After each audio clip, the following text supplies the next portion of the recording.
Hearing the concerns on the issues around traffic and policing in the city. What we are going to do, we are going to sit down with our traffic officers to look at how we can regulate some of the costs that people are paying. Yes, I understand that if you have driven your own car, surely that car has not been towed. You have driven it to the central stores, and therefore you cannot pay $100 for driving your own car. So we will look into that. And if your car has not slept overnight, it cannot again pay storage fees because it has not been stored. Okay? And we'll also look at the quantum of our storage costs. But however, for violations that are costing $50, we cannot at this point reduce that, because the city can easily fall into chaos. Some of the behavior of the minority of drivers is tantamount to stopping business in the city, causing danger to other motorists and pedestrians. And I do know that Zimbabweans are exemplary drivers once they cross the border. In South Africa, in Australia, they will not talk on the phone while driving. They will not drink after driving. They will not engage in crossing street lights because they know there are cameras. But the same drivers, should they drive in the city and in the streets of Harare, sometimes chaos erupts.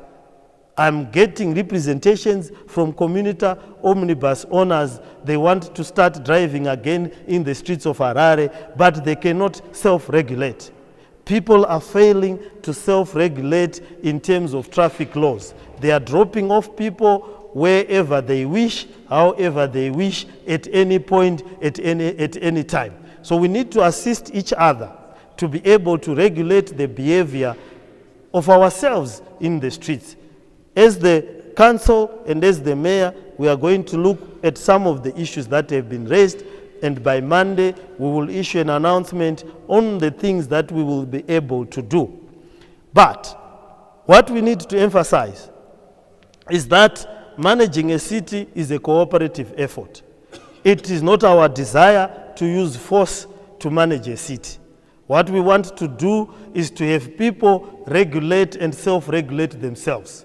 Park properly, drop people at safe spots, drive obeying the rules, don't use the phone, don't drive whilst you are intoxicated. That is what builds a society, that's what builds a community. Force should always be the last resort in any society that is made up of well-meaning citizens. So we appreciate the concerns and we will deal with them. We'll also deal with the corrupt elements in our traffic police so that they do not fleece the motorists of their hard-earned cash. And we will make sure that our information department creates a corruption hotline, a corruption social media strategy where people can report and alert us to incidences where corruption is occurring.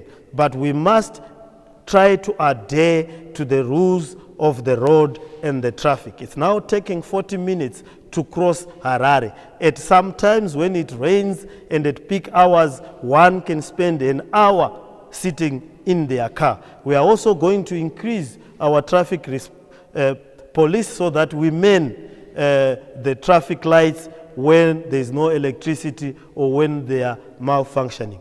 But we would want to have a cooperative effort with our motorists. We do not want to resort to force. We will alleviate the issues that have been raised on social media and many other platforms in relation to the level of the fines and some of the fines that people are being made to pay. Thank you.